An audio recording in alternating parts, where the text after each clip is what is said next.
are arrested on the Kenya-Somalia border.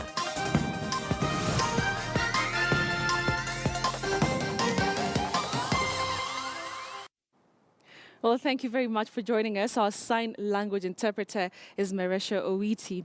Now we begin, and a final audit report on the voters register has confirmed that over 92,000 dead voters exist on the current IEBC's voter register. Well, this follows the verification of their details from the Civil Registration Department. The revelations are part of an audit report by KPMG, and as Duncan Hayamba now reports, the firm is recommending thorough cleaning of the voters register before the general election. After nearly a month of scrutiny of the IEBC voters' roll by KPMG audit firm, a verdict has been delivered.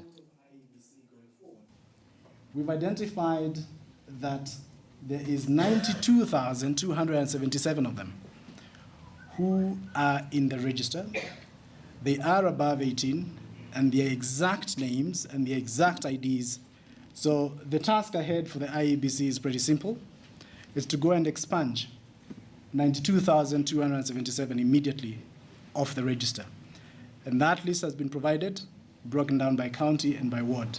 However, that appears to be just a drop in the ocean as far as sanitizing the voters' register is concerned, as a bombshell which might cause the political class sleepless nights was dropped. You end up with a number of 1,037,260 deceased persons who are potentially in the register of voters.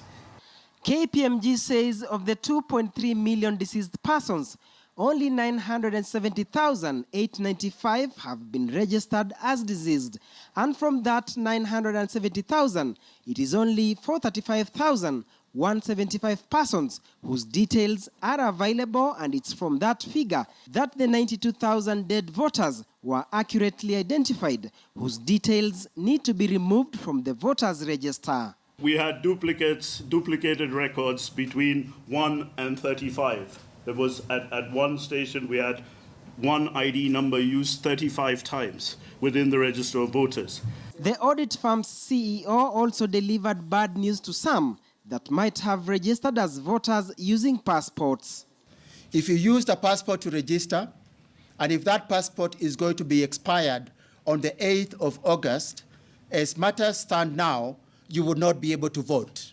Biometric identification should be the primary means and mechanism for identification of voters on polling day.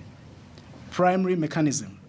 Because in the event that it is not the primary mechanism, the likelihood of those potential 1 million or so voters being abused increases. The recommendations you have made, as IEBC, we shall implement them. At the same time, IEBC has announced it has awarded the tender for ballot papers to the Dubai-based Al Ghurair Printing and Publishing Company to deliver 120 million ballot papers together with election results forms and poll registers.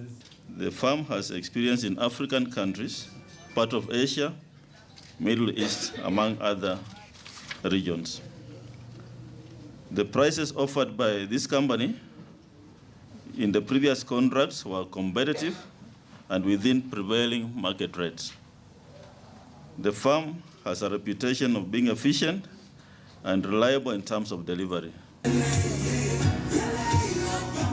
Political parties have until 24th June to submit their respective party lists. The removal of over 92,000 verified dead voters plus another potential figure of slightly over 1 million will definitely reduce the number of current 19 million registered voters by over 1.1 million, which will